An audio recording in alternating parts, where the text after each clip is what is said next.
Bonjour et bienvenue sur la chaîne YouTube des éditions Akata pour une nouvelle vidéo, l'instant shoujo. Et je vais vous présenter aujourd'hui la grossesse de Monsieur Hiyama. Dans ce manga, on va suivre l'histoire de Monsieur Hiyama, qui est un salaryman, plutôt un homme à femme, qui enchaîne les conquêtes, etc. Et il faut savoir que dans l'univers de ce manga, ça fait à peu près 10 ans que naturellement, par l'évolution, les aléas de l'évolution, les hommes peuvent aussi tomber enceints.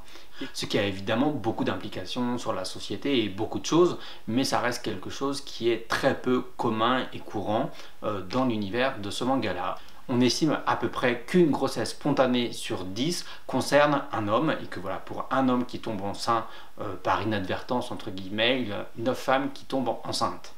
Et voilà, c'est le pitch de départ de ce manga où justement, Monsieur Hiyama, en se rendant chez le médecin, il réalise qu'il est tombé enceint. Et forcément, ça va poser beaucoup de questions. Et la première chose qui est évoquée, c'est que les hommes vont moins souvent chez le médecin, donc ils ont moins l'opportunité de réaliser qu'ils sont enceints. Et puis aussi, surtout, comme c'est quelque chose qui reste encore très rare et très peu ordinaire, et bien souvent, la plupart des hommes pensent que ça ne les concerne pas. Et donc, avec tout ce qui va avec, ils ne se protègent pas, etc. Et voilà, ça arrive là à ce Monsieur Hiyama qui est un salaryman qui a une belle carrière devant lui, etc. Et puis il y a plusieurs questions qui vont se poser. Et la première question, c'est évidemment la question de donner naissance à cet enfant-là. Et il faut savoir que, étant donné que les hommes dans ce manga n'ont pas d'utérus, et bien c'est forcément des accouchements par césarienne.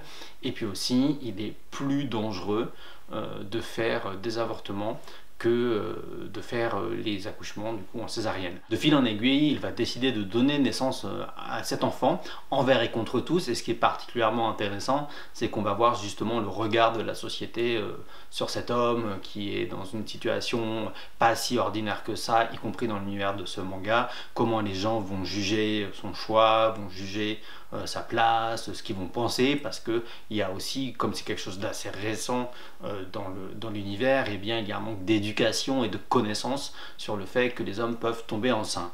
Et voilà, c'est le pitch de départ de ce manga-là, qui était à l'origine un one-shot.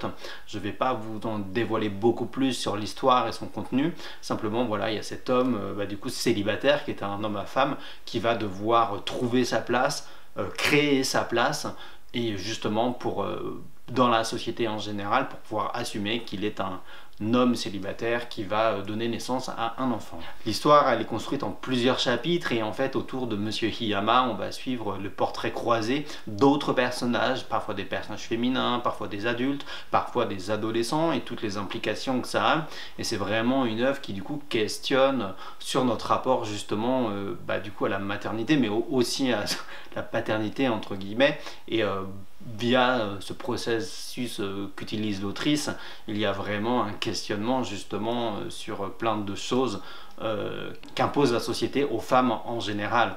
D'ailleurs, Eri Sakai, l'autrice de ce manga-là, a bien dit en interview qu'elle était persuadée que si les hommes aussi tombaient enceints, eh bien il y aurait forcément des choses différentes, et que la société c'est forcément profondément différente. Voilà donc en première approche une première description de ce manga-là et de son contenu. Il faut savoir qu'à l'origine c'était un one-shot. Ce one-shot a été prépublié dans le magazine Beloved, donc qui est un magazine de shoujo manga adulte qu'on aime beaucoup travailler au sein des éditions Akata. On nous a par exemple proposé Running Girl, ma course vers les Paralympiques, mais c'est aussi lui qui prépublie des ouvrages comme Chien Fulu par exemple. Voilà, c'était une histoire qui était vraiment finie en un seul volume. Et puis, grosse surprise, en milieu d'année dernière, Netflix annonce qu'ils vont adapter ce manga-là en série télé.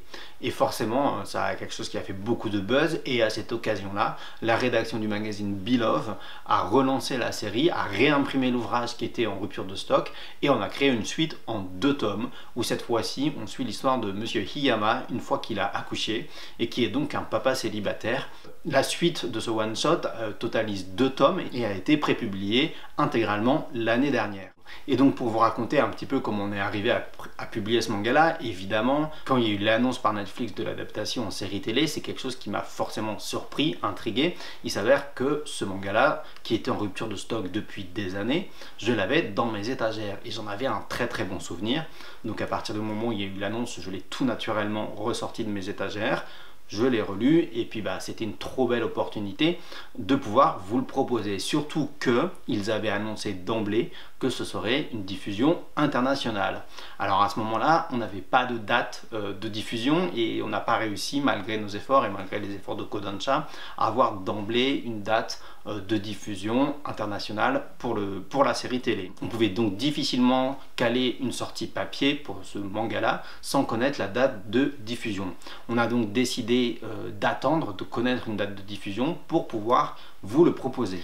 Mais ce qu'il faut savoir, c'est que dans le monde de l'édition, les plannings de distribution, de diffusion sont faits vraiment très en avance, plusieurs mois avant, et qu'à partir du moment où on a connu la date de diffusion, à savoir avril 2022, c'était trop tard. On ne pouvait plus vous le proposer au format papier, d'où cette idée qu'on a eue de pouvoir vous le proposer, comme on le fait assez souvent, en avant-première, au format numérique, en pré-publication, chapitre par chapitre. Et donc à partir de ce jeudi 21 avril, en même temps que le jour de diffusion de la série télé sur Netflix, vous pourrez découvrir le premier chapitre de la grossesse de Monsieur Hiyama, et ensuite vous aurez un chapitre toutes les 3 semaines comme on aime le faire d'ordinaire. Alors évidemment, il faut que je m'attarde quand même sur la carrière de la mangaka, à savoir Eri Sakai. C'est quelqu'un que je connaissais un petit peu, mais pas forcément toutes ses œuvres, et qui mine de rien a commencé sa carrière en 1994 dans les pages du Young Magazine Dash, donc qui était un hors-série du magazine de Kodansha, Young Magazine. À cette époque, c'était avec une histoire courte qui s'appelait Mirai no Eve, donc Ève du futur, et je n'arrive pas à avoir des informations sur cette histoire courte, mais il s'avère qu'il y a un roman français qui s'appelle L'Ève future. Peut-être que c'est une adaptation en manga, je ne sais pas, je n'arrive pas à avoir des informations à ce sujet-là. En tout cas, ce qui est sûr, c'est que c'est une autrice qui, depuis le début de sa carrière, a vraiment navigué entre des pages de magazines shoujo adultes et des pages de magazines seinen. Elle a par exemple dessiné une série qui s'appelle Beautiful People dans les pages du magazine Iki Comics. Elle a aussi dessiné pour le magazine Jour ou des histoires courtes pour les magazines Renai Max, qui sont des magazines un petit peu de shoujo adulte érotique de l'éditeur Akita Shoten. Donc voilà, elle a continué pendant des années à dessiner sur différents supports des histoires courtes, des séries parfois, et toujours dans des thématiques qui finalement parlaient beaucoup de sujets, on va dire, qui correspondent bien à ce qu'on vous propose chez Akata.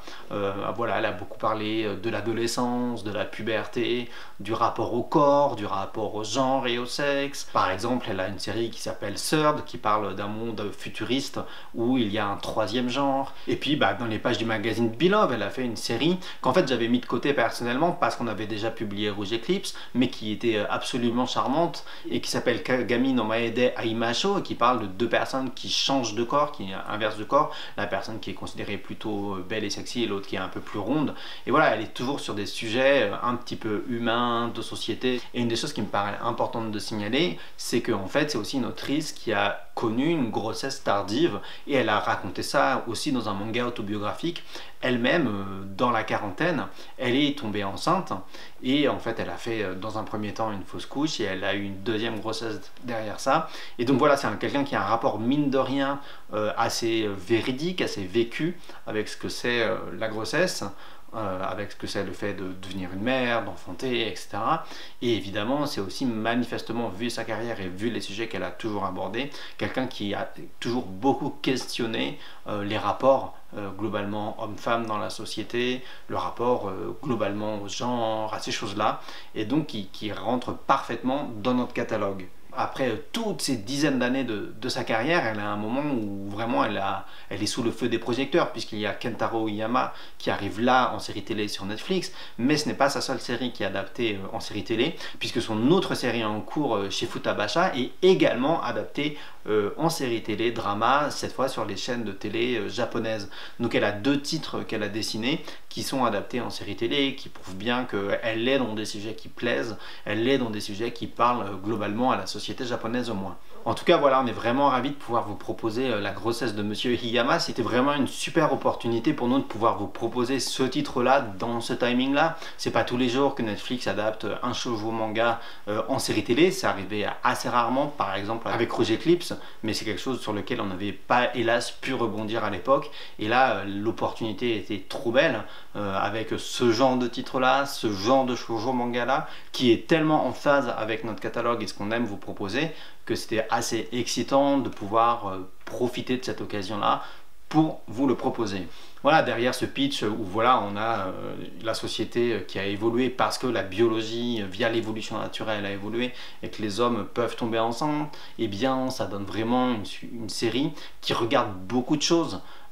Voilà, qui sur globalement les rapports entre les gens et comment la société est très codifiée. Je ne veux pas vous en dire trop pour pas vous créer peut-être un sentiment d'attente trop fort chez vous, mais c'est vraiment quelqu'un pour moi, Eri Sakai, qui a un regard très pertinent sur la société, sur les rapports humains, sur aussi les normes genrées, sur tout ce que ça impose, et c'est quelqu'un qui est assez vocal en interview, et voilà, vous allez pouvoir le découvrir dans cette œuvre qui, avec un ton léger, humoristique peut-être un petit peu, diront certains, en fait, mine de rien, montre pas mal de problématiques du monde actuel, et de le faire avec beaucoup d'aisance, beaucoup de naturel et de manière très divertissante. Je pense que ça fait vraiment partie de son talent.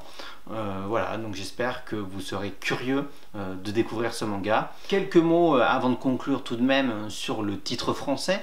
Évidemment, on s'est calé sur ce que va proposer Netflix France, à savoir La grossesse de Monsieur Hiyama, ce qui est à peu près littéralement la traduction du titre japonais. Il semblerait que le titre international, et notamment sur Netflix Amérique, soit plutôt He's Expecting, il attend un heureux événement, mais voilà, ça faisait beaucoup de sens de pouvoir tout simplement prendre le même titre que la version officielle de Netflix, et en plus il y a ce contraste qui à notre avis fonctionne plutôt bien, la grossesse de Monsieur Hiyama. Donc voilà, il y a le monsieur grossesse qui rentre entre guillemets en contradiction, et qui fait que ça ne peut que intriguer si on s'arrête devant la couverture et qu'on voit le titre. Voilà, un petit peu de titre finalement comme Le mari de mon frère ou ce genre de choses là, où dès le titre on a quelque chose qui est assez impactant et qui du coup on espère va pouvoir intriguer. Et bien en tout cas voilà, je vous donne rendez-vous ce jeudi 21 avril pour découvrir le premier chapitre de Kentaro Hiyama au format numérique pour le tout petit prix de 99 centimes, et puis la version papier suivra. Sur ce, n'hésitez pas à commenter, n'hésitez pas à partager la vidéo, n'hésitez pas à vous abonner à la chaîne, et puis de toute façon je vous dis rendez-vous à très bientôt pour de nouvelles vidéos de présentation sur l'instant shoujo.